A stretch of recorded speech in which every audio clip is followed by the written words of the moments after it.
ඔබ දවසක් කියලා ඔයාලව සාදරයෙන් පිළිගන්නවා අපේ මధు ස්වීට් හෝම් YouTube channel එකට. ඔන්න ඉතින් අද අපි අරගෙන ඇවිල්ලා තියෙනවා රසම මාළු රෙසිපි එකක්. ඉතින් ඔයාලත් මේක හදලා බලන්න කොහොමද රස කියලා. ඉතින් අපි බලමු අද මේ මාළු රෙසිපි එක කොහොමද හදාගන්නේ කියලා. ඉතින් යාළුවනේ මේ තමයි පරාමාළු. ඉතින් මම අද මේ රෙසිපි එක හදාගන්නේ පරාමාළුන්ගෙන්. ඉතින් අපි ඉස්සෙල්ලා මේ පරාමාළු සුද්ධ කරලා පෙති කපා ගන්න ඕන. මේ තියෙන යාළුවනේ මම කපාගත්ත මගේ මාළු පෙති ටික. ඉතින් මම අද මාළු පෙති 6ක් පාවිච්චි කරනවා. දැන් අපිට තියෙන මේක ඉස්සරහම සීසන් කරගන්න එක. මම අපේ මාළු පෙති ටික සීසන් කරගන්න ඕන නිසා වෙනම භාජනයකට දාගත්තා. ඉතින් මම අද මේක සීසන් කරගන්නේ ෆ්‍රෙෂ් මිල්ක් දාලා. ඉතින් ඉස්සෙල්ලාම මම මේකට ෆ්‍රෙෂ් මිල්ක් ටිකක් එකතු කරගන්නවා.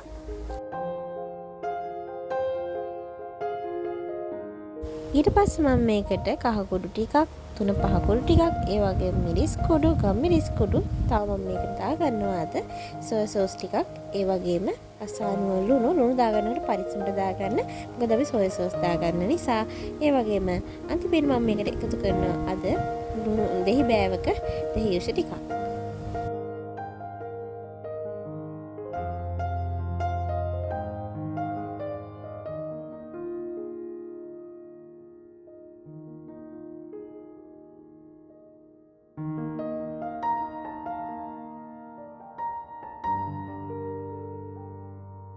ඉතින් මේ ඔක්කොම දාගත්තට පස්සේ මේ මාළු කෑලි වල මේ ඔක්කොම දේවල් හොඳට තැවෙරෙන විදිහට හොඳින් මේ ටික අත ගා ගන්න ඕන. ඊට පස්සේ අපි මේක මැරිනේට් වෙන්න හොඳට සීසන් වෙන්න අපි මේක පැය භාගයක් විතර හොඳට වහලා තියන්න ඕන.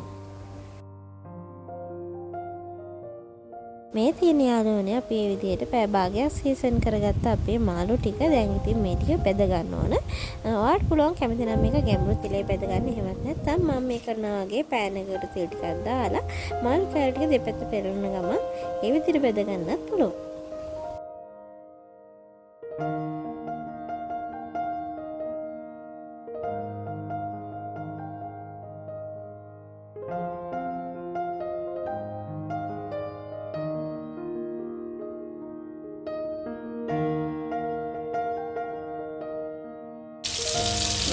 Ya kenapa ya?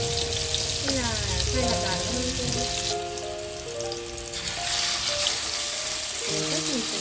Kamu kali itu punya, kali lah. Ayo lagi.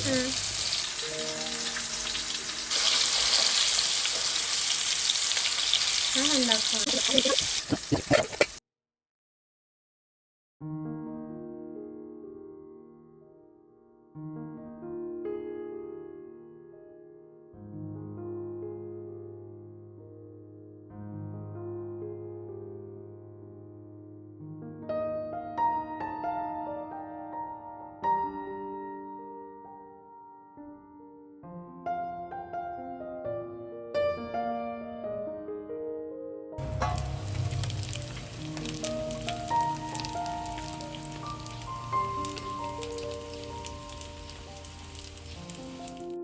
ඉතින් මේ තියෙන යාළුවනේ අපි මේ විදිහට බෙදගත්ත අපේ මාළු ටික.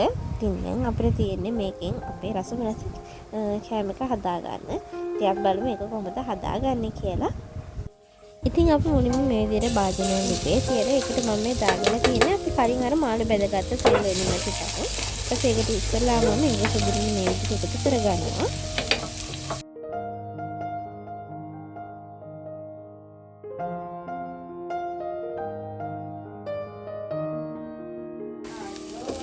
සුදුරුන් ටික ටෙම්පරාදු වුණාට පස්සේ මම මේකට මේ විදිහට කපාගත්ත බීරුන් ටිකක් එකතු කරගන්නවා.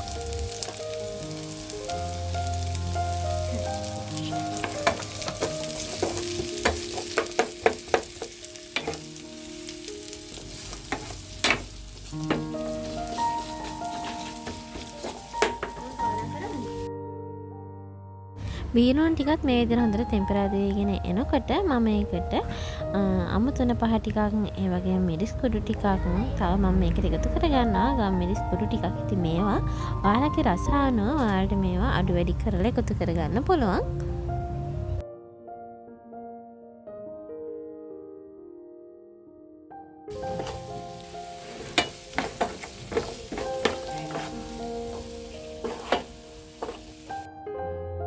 මම දැන් ඊට පස්සේ මේකට එකතු කරගන්නේ මේ විදිහට පොඩි කරගත්ත බ්ලෙන්ඩ් කරගත්ත තක්කාලි ගෙඩි දෙකක්. ඉතින් ඔයාලට පුළුවන් නම් මේ තක්කාලි ගෙඩි දෙක හොඳට බ්ලෙන්ඩ් කරලා එකතු කරගන්න. මගේ බබා නිදාගෙන හිටපු නිසා මම මේක වැඩි බ්ලෙන්ඩ් කරන්න ගියේ නැහැ. පොඩ්ඩක් තරල වගේ දාගත්තේ. ඊට පස්සේ මම මේකට කපාගත්ත ලීක්ස් ටිකක් මේ විදිහට එකතු කරගන්නවා.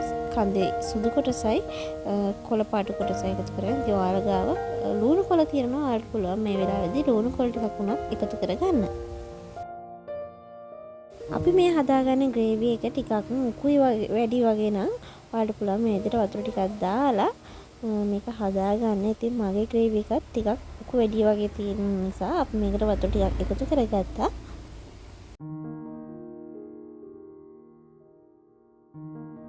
මේ තියෙන්නේ අපි හදාගත්ත අපේ ග්‍රේවි එක. දැන් ඉතින් මම මේකට අපි අර කලින් මැදගත්ත මාළු ටික එකතු කරගන්නවා.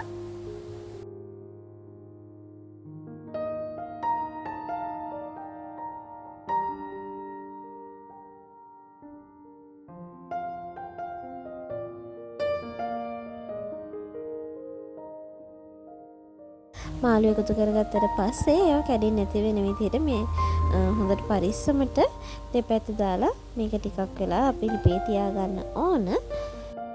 ඉතින් මේ තියෙන්නේ අද අපි හදාගත්ත අපේ රස මාළු එක. ඉතින් ඔයාලට පුළුවන් නෑදෑයෝ යාළුවෝ මේ කවුරු හරි ගෙදරට එන දවසක ඔයාලට පුළුවන් මේ විදිහට මාළු එකක් හදලා එයාලටත් පිළිගන්නන්න. ඒ වගේම ගෙදර විශේෂ අවස්ථාවක පාටි එකක් තියෙන වෙලාවට උනත් ඔයාලට පුළුවන් මේ රස මාළු රෙසිපි එක හදලා බලන්න. ඉතින් පුංචි අය එහෙමනම් මේකට හරිම ආස වෙයි. ඉතින් අපි ආයෙත් දවසක මේ වගේ රස වීඩියෝ එකකින් හම්බ වෙමු. ඉතින් ඔයාලා හැමෝම ආදරෙන් පරිස්සමෙන් ඉන්න. හොඳට ගිහින් එන්න.